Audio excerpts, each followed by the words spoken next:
Hey, Tony Gaskins here. Now popping in, and again, remember my volume not gonna be the best. I put a headset in today, but I missed my earphone. What you call these ear ear pods? But hopefully you can hear me, and forgive me if I'm breathing in the microphone. But I'm not in my normal room. So listen to me now. Speaking from a male perspective, something that was heavy on my heart this morning as I was sitting there and processing and just thinking. And that's another tip for men, but it can go for anybody, is just get in touch with your feelings, get in touch with your thoughts, get in touch with yourself, just knowing who you are and where you want to go and what is it going to take to get there. Now, this is something that for every man out there. And again, y'all remember, I need to talk in one direction, but it does not mean that the message cannot apply in another direction. Meaning, if I'm talking to women, yes, it is a given that it can go both ways sometimes. If I'm talking to men, it is a given that it can go both ways sometimes. Not every message is for both genders, but a lot of them are. But this is something that hit me, and this is something that I'm seeing, and I see it in almost every man. And it's like, as men, we are so caught up in being the head. Like, we want so bad to be the head, to be the leader. We want it so bad, but we really don't understand what it means. The head really is supposed to be the most sacrificial person in the room. The head is supposed to show up first, leave late. See, we have this concept that the higher you go, the less responsibility you have. But in an effective system, the higher you go, the more responsibility you have, the more that is expected of you. That is why the saying says, the more you have, the more is required. What is it? Um, Much is required where much is given. And so we forget that. And so often as men, we think leadership and being the head, we think it's dictatorship. We think that that means that we get to call all the shots, when really what it means is we should be sacrificing.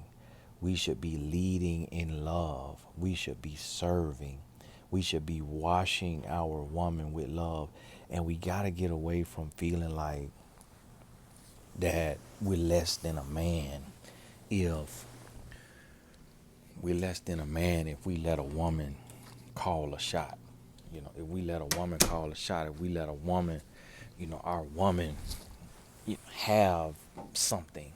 Like, when we get to a place to where we feel like we gotta control her, and we can't bless her, and we can't exalt her and lift her up too high because we feel like, oh, that's gonna give her the big head.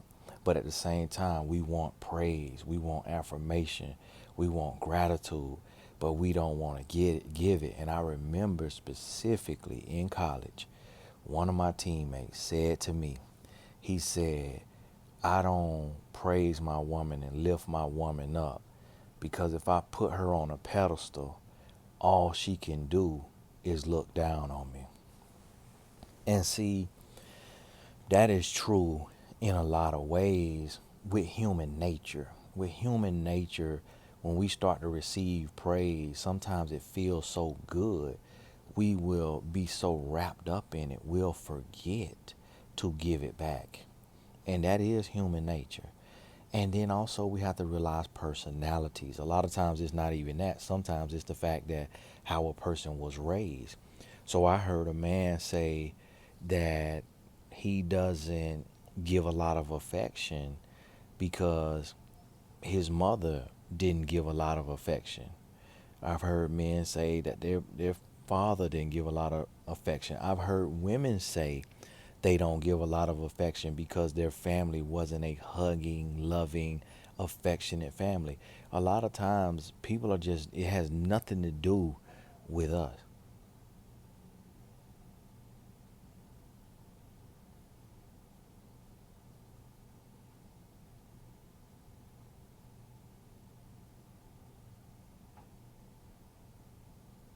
I heard a lady holler. I don't know if that was a good holler or a bad holler, but I heard a smack then a holler. My goodness, Lord. Mm, y'all forgive me. A lot of times they have nothing to do with us. And so it's just like I woke up this morning and my mama had sent me my picture from my story on Instagram that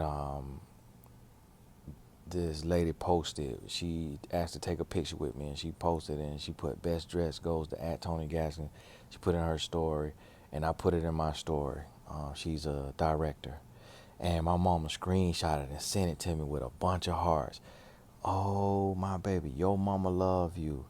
You and my mama write me all the time. You are so blessed. You are so blessed. You are so this. You are so that. You are so amazing.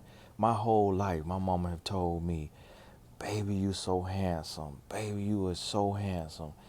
Baby, you could make a living from writing. Baby, you could write for a living. You could do this. You could do that.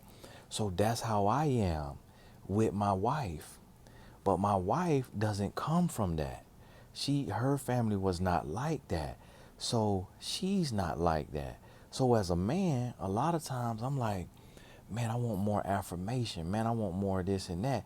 And so I talk to her about it, and then she will do it.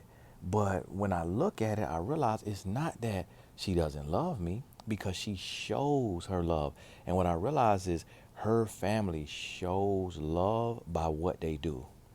They don't say, like, they're not all over the top with it as far as her parents, but they will go to the end of the earth and back for her, and they show love. They will kill for her. They show love, but they don't necessarily, verbalize a bunch of affirmation. They'll say I love you and stuff like that, but they don't verbalize a bunch of affirmation.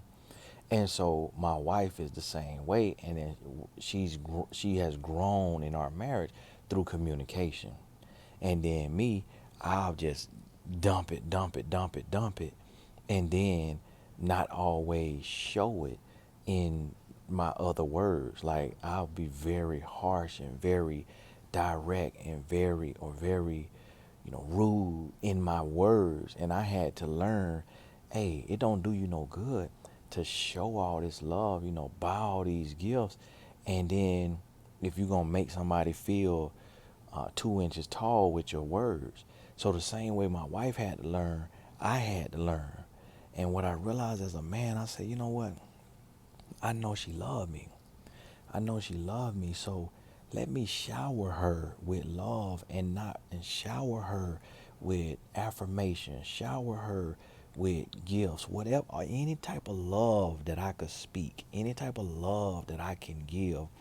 Let me give it all and not hold back, and not reserve anything, and not keep score, not worry about what she doing for me, what she giving me. Let me articulate and verbalize what I need. So I told her something that I need, told her something I would like for us to do, and then boom, next day she did it. So it let me know it's not that she won't, it's that she has to learn that, because that's not innate.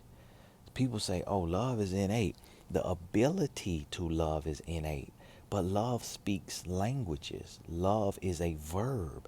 So we have to learn, what does that look like? And so to every man out there, relinquish that control. Relinquish that power that you're trying to hold on to, that ego, that bravado, and be gentle with your woman. Be sacrificial with your woman. Love your woman. Go the extra mile. Shower her with affirmation. Shower her with physical touch. Shower her with quality time. Shower her with your words, with your deeds, with your hands, your mouth, your money, your actions, and do not keep score. Listen, and when you're in a time of peace, open up to her and talk to her and say, babe, I want to talk to you. There's something on my heart because, I work really hard. And listen, I don't want you to get defensive. I don't want you to feel like I'm attacking you. I'm expressing myself as a man because so often we don't. And when we do, typically it's out of anger or frustration. So I'm not at that point, and I want to talk to you in a time of peace. And baby, what I would really love is, I know you're busy, but articulate to me any help you need so I can help you not be as busy. Any help that you need, anything I could do, let me know. And while we are doing this and we working together, I really would love if you would, you know, pay attention to my wins. When I get a promotion, when I hit a certain quota, when I do something good. And I just would love if you could just help me celebrate. Because sometimes I don't take the time to celebrate. I don't pat myself on the back. Like just a little small $10 cake from the grocery store with a little candle or a little card, just so I can embracing that gratitude and just celebrate. And I want to be celebrated by my wife, by my girlfriend, by my woman, whatever it may be. And just articulate like that. Because what happens as men is we hold it in, we hold it in, we hold it in, and we don't ask for what we need, and we expect our mind to be read. And then when we don't get it, then we get mad and we want to go cheat or we want to go off. You don't never do nothing for me. You don't never say no good stuff to me. You don't never do that. But if you just would have expressed it, because a lot of times as humans, we ripping and running. So I'm going to tell you what I did today. I'm sitting here yesterday. I'm talking to my wife. And we on FaceTime. We talking up. And then, I got off the phone. I was getting ready to eat something. I went on 1-800-Flowers.com. 1-800-Flowers, send me a chat. Somebody send the video. 1-800, send me a chat. I went on there and I ordered her a thing of flowers. Scheduled it to be delivered today. Told her I got a package coming. So if she could be home, if she ain't got no appointment, if you could be home, I got a package coming.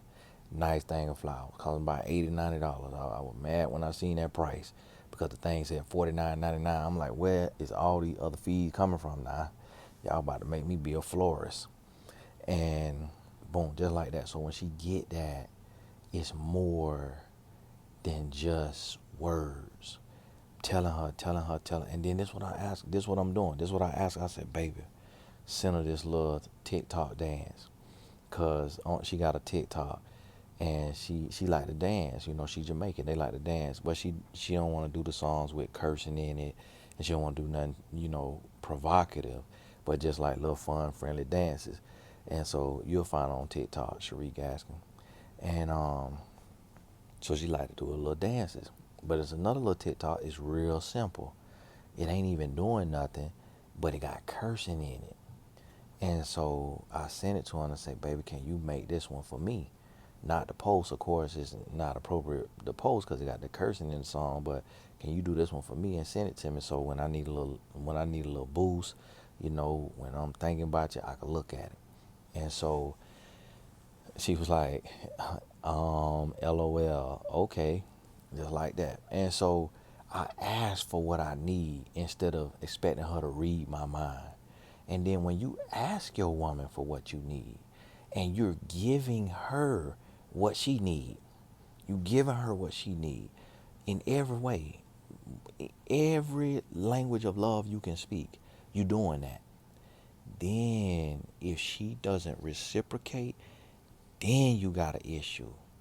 Now, you disqualified if you just cheated on her, or if you done cheated on her a bunch of times, she still hurt, she's scarred, she healing. If you not doing what you supposed to do and you know it, you cussing at her, you yelling at her, you dogging her out, you not giving, you disqualified now. You got to get all the way in line. You get in line, all the way in line, and then you express your needs. But now also, you can't expect her to do stuff that's against her nature, that's against her morals, her values. So if I go to my wife and say, hey, baby, I want to have a threesome, that ain't in her morals. It's not in my morals. I'm just making an example. If I was that type of guy, that's not in her morals. That's not, she don't want that. That'll be wrong. Hey, baby, can you go, be a stripper for a couple weeks, help us make some extra money? Baby, can we do a OnlyFans and do a little, some scenes on there to make some extra money?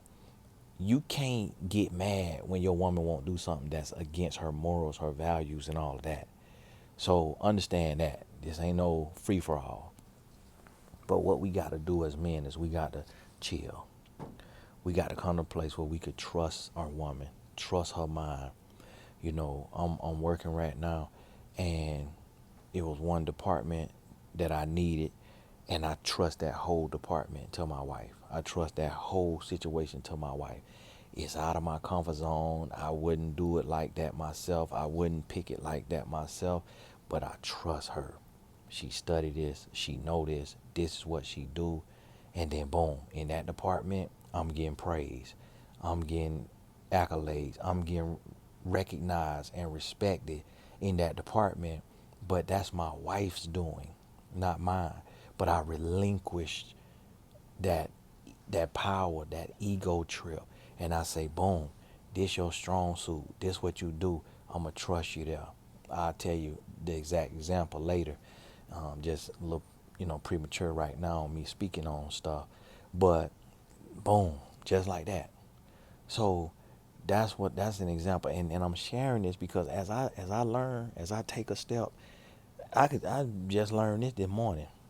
I been knew it, but it just hit me like a ton of bricks this morning. And what it said to me is, Tony, what Spirit said is, Tony, your relationship can be absolutely perfect. You just have to be okay showering your wife with love and not being controlling, not being insecure, not being jealous, but being 100% trusting and loving and kind, and every single day. Make it your goal to make her fall deeper in love. Don't say or don't do anything that will hinder her progression in love. Spirit hit me with that because we're going on 16 years of marriage and still working. This is not a job you can retire from.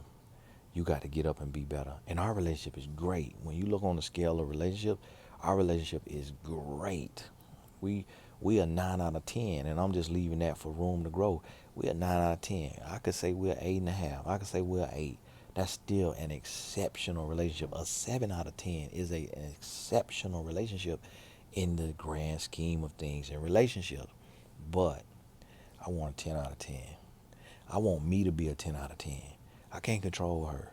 And when I'm a 10, she might be a 9. She might be an 8 someday. But guess what? I can't go and be a 9 or be a 8. I got to stay at a 10.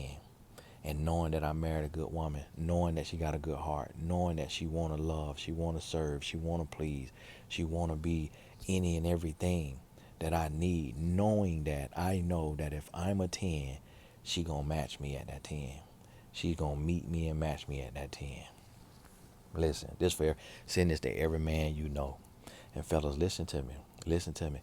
When I stepped into this space of this mindset, that's when God opened the doors in my life. And it ain't even about I do this, God, you do that. No, it's really about you unlocking a part of your brain. You unlocking a next level, because when you're selfless, when you're humble, when you're sacrificing, when you're egoless, you are accepting and ready for everything that's for you. What's for you can't come to you when you full of ego. You full of pride. You full of arrogance. You full of ignorance. You full of selfishness. You can't receive what's for you. But when you let go and you get out the way, you can receive what's for you. So, hey, listen to me. I'm telling you, do this. You know how to make a woman fall in love. You done did it. Just do that and do that every day. Do that every day. And I'm making a pact to do the same. I'm making a pact to do the same. Hey, this Tony Gaskins. God bless you. We'll talk soon.